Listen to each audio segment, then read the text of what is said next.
સમગ્ર ભુજ અમે કદાચ 3-4 કલાક તે વખતે ફર્યા હતા, એટલું મને બરાબર યાદ છે. હું મારી બાઇક થી આગળ જતો હતો, પાછળ સાહેબની ગાડી હતી અને પોલીસની ગાડી એક હતી. દિવ્ય ભાસ્કરની ખાસ સિરીઝ ભૂકંપ એટ 25 માં આજે વાત એ બે વ્યક્તિની જેઓ નરેન્દ્ર મોદી માટે ભૂમિયા બન્યા અને જેમની બાઇક પર બેસી મોદીએ ભુજના અસરગ્રસ્તોની વ્યથા જાણી.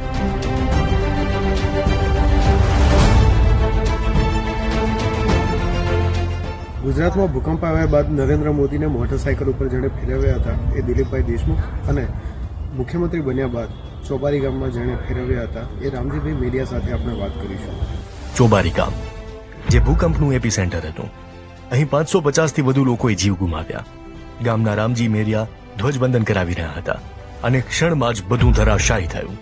ભૂકંપ બાદ જ્યારે મોદી ચોબારી આવ્યા ત્યારે રામજીભાઈ તેમની બાઇક પર આગળ ચાલતા અને મોદીનો કાફલો પાછળ. જ્યારે નરેન્દ્રભાઈ આખું ગામ ફરીને અમારું એક ચૌમુખી ધામ કરીને મહાદેવની મંદિર છે મહાદેવજીનો, ત્યાં બેઠા હતા સભાના સ્વરૂપે ત્યાં, ત્યારે આખા ગામના લોકો જે રીતે દુઃખમાં હતા, કારણ કે પહેલી દિવાળી હતી. આખો વિડીયો જોવા માટે ડાઉનલોડ કરો દિવ્ય ભાસ્કર એપ.